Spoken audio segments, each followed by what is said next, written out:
أعوذ بالله من الشيطان الرجيم.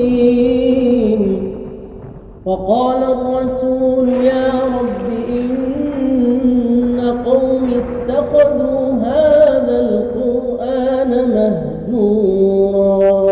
بسم الله الرحمن الرحيم. الشيطان يعدكم الفقر ويأمركم بالفحشاء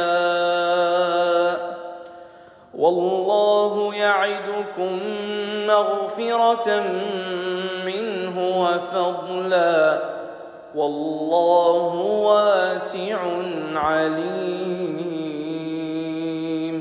هذا البخل واختيار الرديء للصدقة من الشيطان الذي يخوفكم الفقر ويغريكم بالبخل ويأمركم بالمعاصي ومخالفة الله تعالى، والله سبحانه وتعالى يعدكم على إنفاقكم غفرانا لذنوبكم ورزقا واسعا، والله واسع الفضل عليم بالأعمال. كتاب أنزلناه إليك مبارك ليدبروا آياته وليتذكر أولو الألباب.